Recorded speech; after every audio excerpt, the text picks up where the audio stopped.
Over the years, JRPGs have given us many of gaming's most beloved titles. For every monumental success like Final Fantasy VII or Persona 5 though, there were tons of more gems that just completely slipped through the cracks. Some real underappreciated titles, you know? And yes, specifically underappreciated, not underrated. There's a very distinct difference. This could either be a more overlooked title from a popular series, or just a great standalone game that doesn't get talked about as much as it should these days. In this video, we're going to highlight 8 of these titles that I think deserve some more recognition. Also, just to spread the love, we're going to limit it to 1 game per console. So, without further ado, let's just get things started.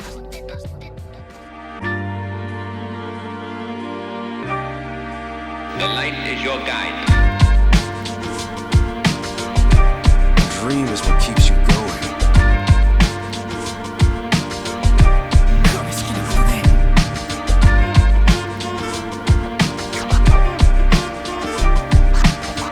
Now is the time to shape your story.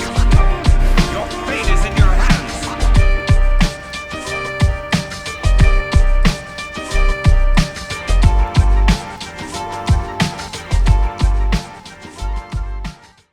And to start this list off, we have Radiant Historia. Radiant Historia was co-developed by Atlas and Headlock and initially came out for the DS. However, it would later get an enhanced remake for the 3DS. This version has extra story and gameplay content, full voice acting, new artwork, and some quality of life improvements. It's the version I'll be talking about today. Follow the proper path, and you will eventually guide history to its true conclusion. For long-time viewers of the channel, I know this one has been highly requested for a while now, so I apologize for the wait. Let's just say though, I get all the praise. Radiant Historia has you playing as a soldier named Stock as he navigates alternate timelines in order to save the land from decaying. Yeah, it's a time travel story, but it's done quite well. Super well, actually. You rewrite history in one timeline to change it in another, which allows you to progress through the game in various ways. Essentially, it's like the butterfly effect creates a sort of puzzle element. It's really cool. The writing is also handled very well. It deals with deeper, morally complex themes with a level of maturity and emotion they need to really land. Stock in particular is a fantastic protagonist. He's smart, competent, and pragmatic. It's nice to play as a dude who really knows what he's doing instead of some wide-eyed, naive amateur like a lot of other JRPGs from back then. Another aspect Radiant Historia excels in is the combat. Positioning on the battlefield, turn order manipulation, and building combos all play significant factors, giving the system quite a lot of strategy, even in random encounters. Using skills, you can move enemies around to different tiles in order to maximize damage from attacks and spells. It's some good fun. To top this all off, the soundtrack was composed by Yoko Shimomura, the absolute legend behind the Kingdom Hearts series, along with many others. And just like all of her other masterpieces, the music here is no exception. Overall, Radiant Historia really is the complete package. I don't like to throw the term hidden gem around too loosely, but it really is one in every sense of the phrase. It took me a long time to finally get around to it. However, I'm happy to say that it does indeed live up to the hype.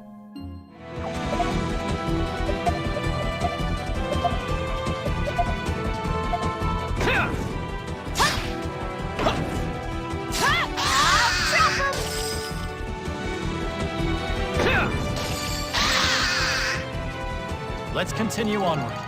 The next game we have on our list is Shining Force 3. Shining Force 3 was developed by Camelot and was released for the Sega Saturn. But only Part 1 in America. Yeah, this game had a pretty interesting circumstance. Shining Force 3 is split up into 3 different games, or scenarios, that each contain their own plot and characters that occasionally interweave together. The story doesn't officially conclude until Scenario 3. However, unfortunately, Scenarios 2 and 3 were never released outside of Japan. So yeah, essentially, we only got Part 1 of a trilogy of sorts. It's a real shame too, as this intertwining 3-parter is probably one of the most ambitious projects the genre has ever seen. In the English release of the first Scenario, they did alter the ending to try to make it less of a cliffhanger and offer more closure, but it was still pretty clear to tell there was more story to be told. Thankfully, Scenarios 2 and 3 do have fan translations online and they're well worth playing.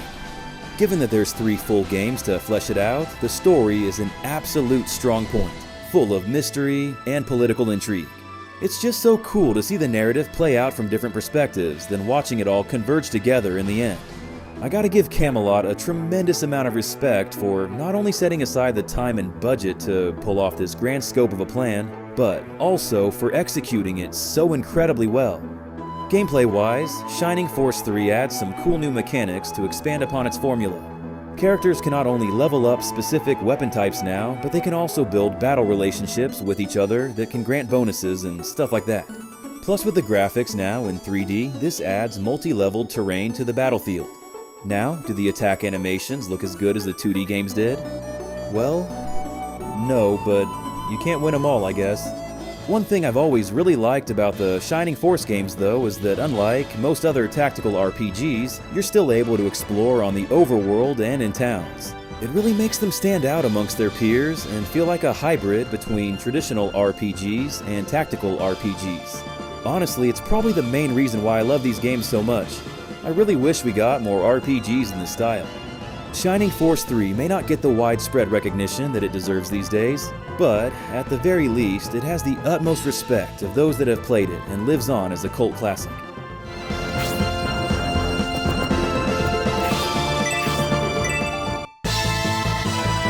Bullseye.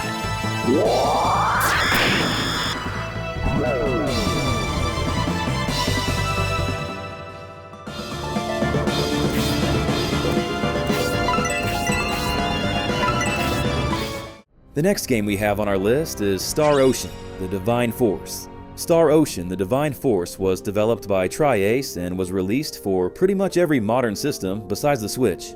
I feel like this one went pretty under the radar when it came out, and it's a real shame. I had a lot of fun with it. Probably my third favorite in the series, actually.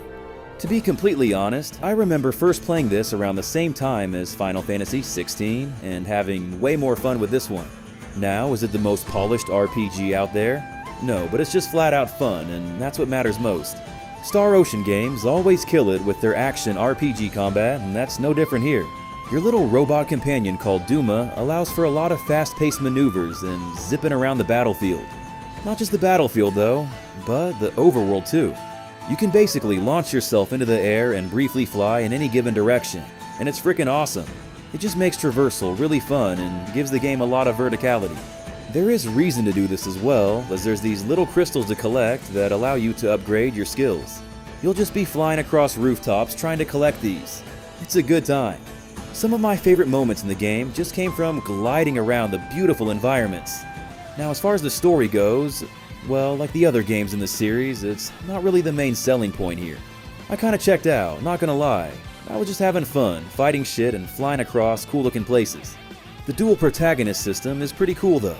It's a nice callback to Star Ocean 2, even though they absolutely butchered the in-game models into some dollish abominations. Raymy went from Chatosaurus Rex, stuffer of lockers, to whatever the hell this is. Why is his head so tiny? I got a tiny head? Anyway, gripes aside, I enjoyed my time with the Divine Force. In my opinion, it's much better than its reviews suggest, so if this is one you've been on the fence about, I think it's worth looking into.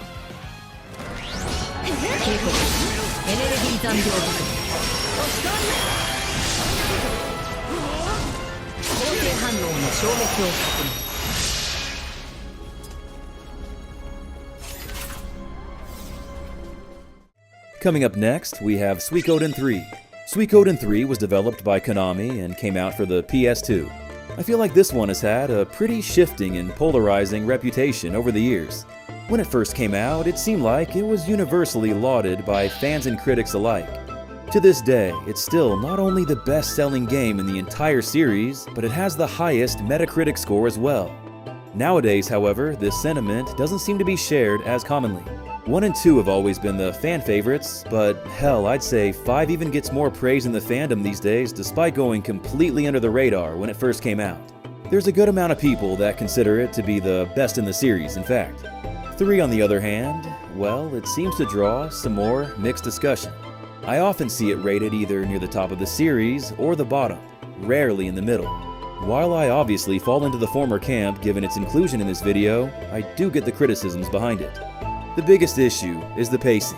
While Suikoden 1 and 2 were some of the fastest paced RPGs on the console, Suikoden 3 moves much slower in comparison.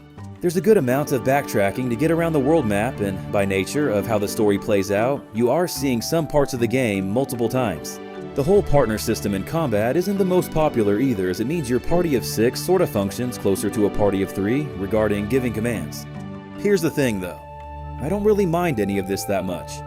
In my opinion, the strengths far outweigh the weaknesses. Like yeah, the story is a slow burner with the whole Trinity sight system, but I think it's super interesting to see events play out from different perspectives and shift your interpretation of them. Sometimes things aren't always black and white, and Suikoden 3 does a great job of exploring those gray areas. There's really not even a true right or wrong or true evil in the game. Just a cast of morally complex characters all trying to do what they feel is right. Some real sophisticated storytelling. The optional Thomas chapters also go a long way in fleshing out the history behind your castle and making you grow more attached to it. It's easily my favorite castle in the series. I'm also a big fan of the skill upgrade system.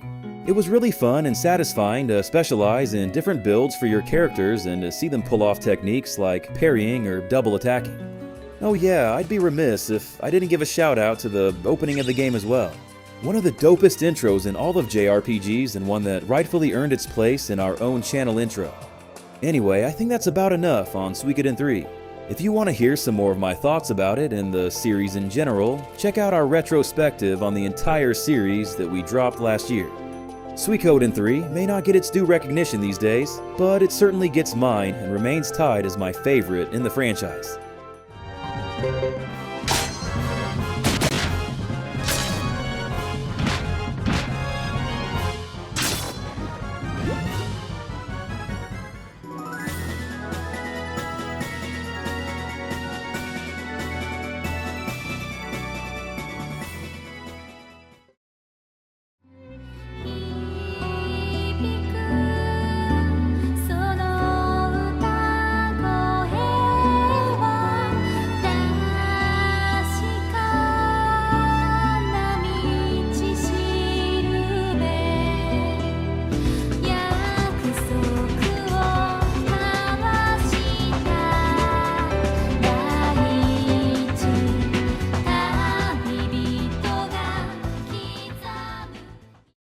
And to start off the second half of this list, we have Ni no Kuni, Wrath of the White Witch.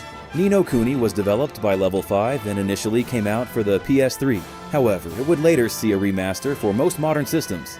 First of all, I already know what some of you are gonna say. This was very popular when it came out and isn't underappreciated at all. And to that I say, well, yes to the first bit, no to the second. Yes, the Studio Ghibli involvement did generate a lot of hype at the time of its release. That's right. A whole nother world. Beautiful, innit? And it was received pretty well by fans and critics alike. However, nowadays, I feel like I rarely ever hear it get brought up. It currently exists in this weird middle ground where it's too old to be relevant, but too new to be reminisced upon like a retro classic. The PS3 was just such a weird era for JRPGs in general. Anyway, Ni no Kuni is like if you took Studio Ghibli, Pokemon, and a traditional JRPG and combined them all together, and in my opinion, it works pretty damn well. I remember first playing this back in college and getting absolutely hooked. Right from the start, the story grips you in a pretty devastating way. I've seen some people criticize this game for being too kiddie, and I'm just like, did we play the same game? I mean, your mom dies in the first 30 minutes, and the game is largely about grief and its healing process. Deep, emotional themes hiding under a childlike, whimsical atmosphere. Sounds like textbook Ghibli to me. While some of the game takes place in the real world, most of it takes place in the magical land of Ni no Kuni. So yeah, it's another isekai at its core, but one more in the vein of stuff like Spirited Away or The Never-Ending Story. It's a beautiful world with an absolutely gorgeous overworld map. It just exudes such a magical, wondrous charm. When it comes to gameplay, I know there's some people out there that didn't really like the real-time nature to combat, but I don't know, I actually thought it was pretty fun. It was certainly different, and I found capturing all the familiars and evolving them extremely addictive. The sequel changed up this mechanic and the gameplay entirely, and to be honest, I didn't find it nearly as fun. Hence me talking about the first game here and not the second. Legendary Studio Ghibli composer Joe Hisaishi does compose the music for both though, so no matter the game, you're still gonna get that fantastical Ghibli feel. Overall, I just think Wrath of the White Witch is an incredibly fun time and holds up super well. If you're looking to get transported to a magical world with tons of heart and imagination, then look no further here.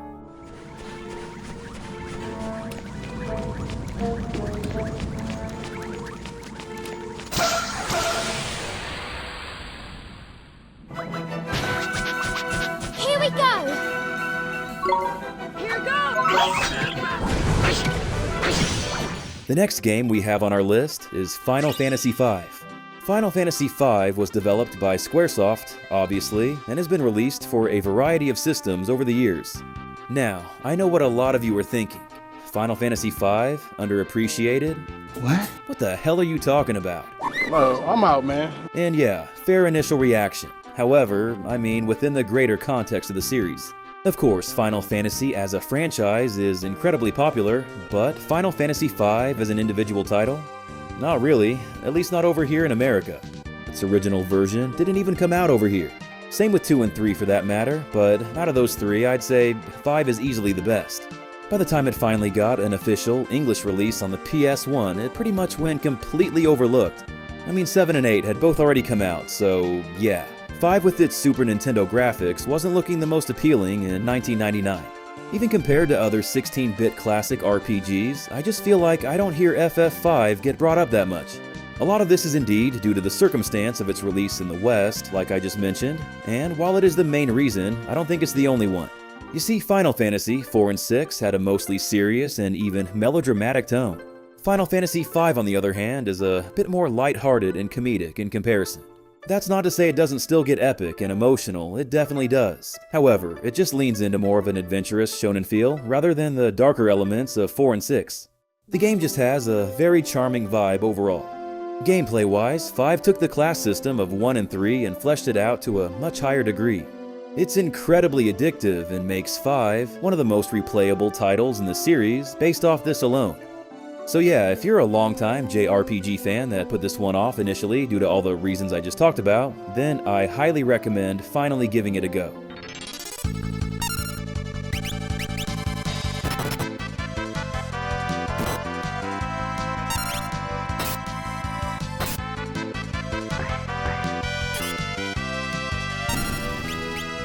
Coming up next, we have Fire Emblem, Radiant Dawn. Radiant Dawn was released for the Wii and developed by Intelligent Systems. It's actually a sequel to Path of Radiance and takes place a few years after that game's events. In fact, you can even load your completed save data to unlock some bonuses. You don't technically have to play it first, but you probably should to get the ideal experience. You know, returning character payoffs and stuff like that. Radiant Dawn sort of exists in this weird middle ground between generations of the series. It was like right at the tail end of its post-Smash Bros. Discovery success, but before Awakening brought new life back into the franchise. In result, I felt this one got pretty overlooked when it first came out and even today seems fairly underappreciated. Radiant Dawn doesn't do anything to shake up the Fire Emblem formula too much, but there still are some more unique features that give it its own identity.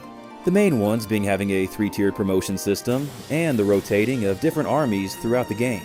Yeah, 3 entries in this video where you shift perspectives and characters before eventually combining all of them into one giant force by the end. What are the odds?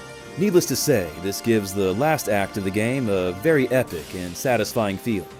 If I'm being completely honest though, I do think I still prefer Path of Radiance's narrative due to its cohesion and support conversations, but Radiant Dawn does still come together in a pretty cool way. However, if we're just talking gameplay only, then Radiant Dawn does improve upon it across the board, or grid. It's a real shame it's just been stuck on the Wii after all these years, as it really prevents it from being able to reach a wider audience. Who knows though, maybe one of these days we'll finally get a remaster.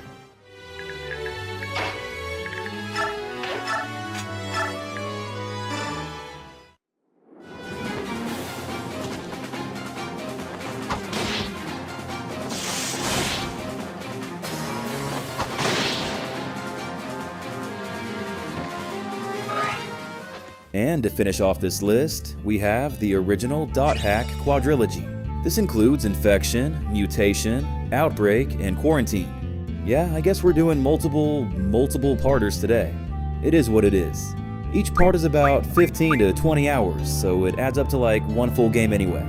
These were all developed by CyberConnect 2 and released for the PS2. I feel like whenever Dot Hack gets brought up these days, it's almost always about the GU trilogy and hardly ever the originals. Hell, a lot of this is due to Bandai Namco themselves. While GU has gotten a remaster for modern systems that contains all 3 volumes plus an extra 4th, the original quadrilogy still remains stuck on the PS2. For those that don't know, Dot Hack was a pretty big multimedia franchise back in the early 2000s. Just 10 days prior to the first game coming out, there was even an anime that aired on Toonami called Sign.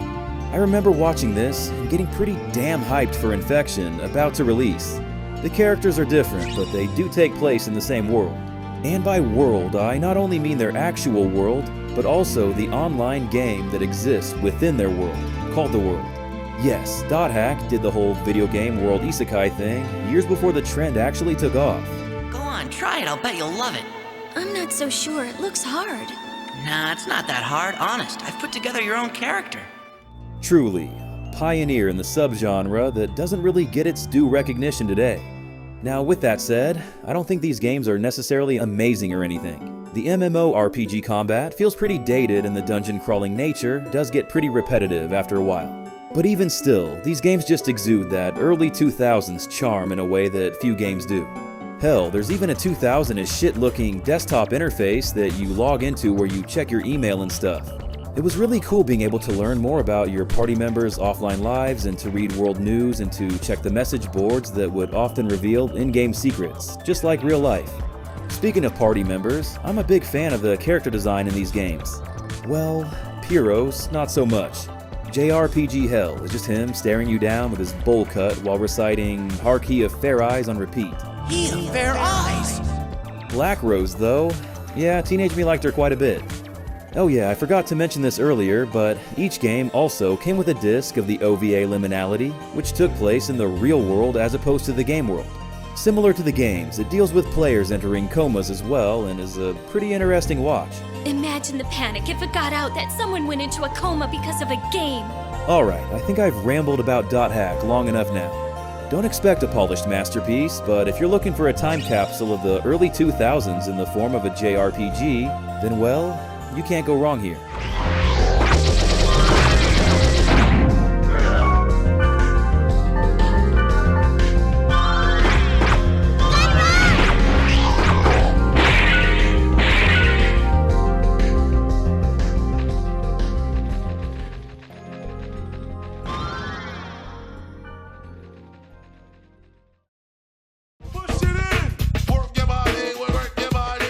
Let's take a little journey on over to the mystical spring from Dragon Quest VIII. This place is pure serenity. Yeah, I know. It's pretty chill, right?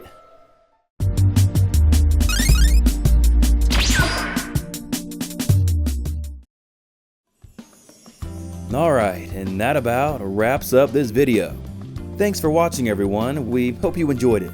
If you did, please either consider hitting that like button or subscribing to the channel if you haven't already. What are some other underappreciated RPGs that we didn't mention here? We have gone over some others in our previous parts, but clearly there's still way more out there. Let us know in the comments below. As always, just want to give a huge shout out to our Patreon supporters, and of course an extra special shout out to our top patrons, Chris Carnaccio, Derek Drost, Jam, Jesse Spencer, Joe Bro the Hobo, J Shaw Drums, Jump Rock, and Spankwise.